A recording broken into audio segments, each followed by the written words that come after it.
BXB. It's in the game! Kerbal Space Program has been banging around on PC since 2011. It then made its way to Steam Early Access in 2013, and finally here we are with me reviewing it on Xbox One. And that is a very important thing to mention. Oh, Kerbal. I have played with you on PC over the years. Many times have I fiddled with your crazy ass game. The idea is simple. You need to become a rocket scientist to construct a space vehicle to launch into space. And then you can go to the moon or other planets, space stations. You can come back. You can build vertical takeoff rocket ships. You can build aeroplanes. You can build all kinds of things, as you will see very shortly. The presentation is very, very familiar. You are presented with many options. You can do this in sandbox or more of a management style simulator, in which you have to manage money and your crew and recruitment and all kinds of things like that. But as far as I know, not many people play the game like that. I always play it in sandbox. That's where the fun is to be had, building like the most complicated Lego bloody set in the world, and then actually trying to launch something in this simulator into space. And all of that is undeniably fun and charming. If you have the slightest bit of interest in space technology, in colonizing our solar system, or any of those awesome things, you will enjoy Kerbal. You will even enjoy it on console. But boy oh boy, they don't make that easy. The translation from PC to console is appalling. Basically, they have made it almost unplayable. They've done everything they can to make this as an unenjoyable experience as possible.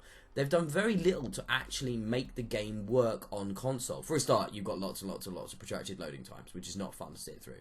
But, hey, whatever. You can look past that. But worse than that, you have this one-to-one mapping of the mouse to the thumbstick controls.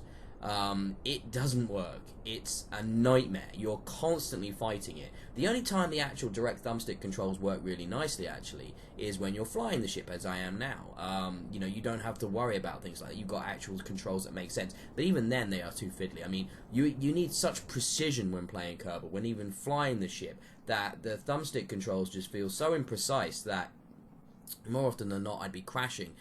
Just because of a simple mistake, whereas, if I'd had the mouse control, I would have found it a lot easier. Now, let's be honest, translating Kerbal to console was never going to be an easy task, but it's taken a long time. I just expected more from them at the squad. I just expected more from this port.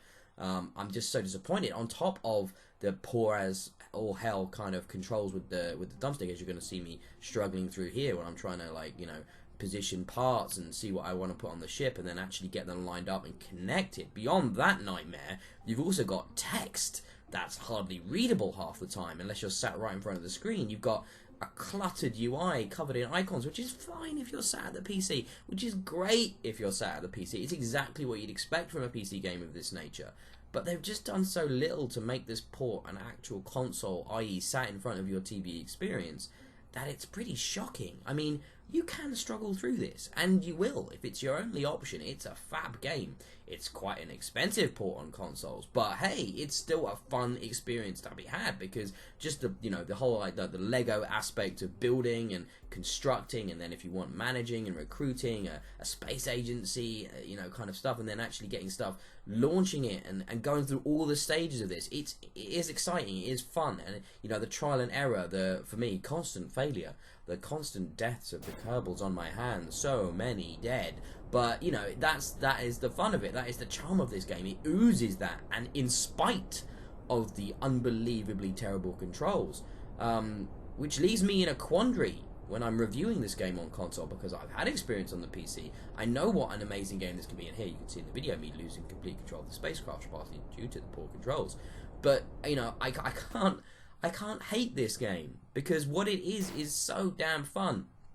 It's still a rough experience. It still feels experimental, and that it still feels in a way like it is in early access, though this is a full release and this is a full game. But, at the core of it, if you are willing to learn the controls and to fight the control pad at all times and pray that somebody's going to support mouse and keyboard on these consoles, which I think, actually, there are rumours that that's going to be happening with the Xbox and the PlayStation. But if all you've got is a controller, it's still kind of worth struggling through. And because of that, I just can't score Kerbal less than 3 out of 5 stars.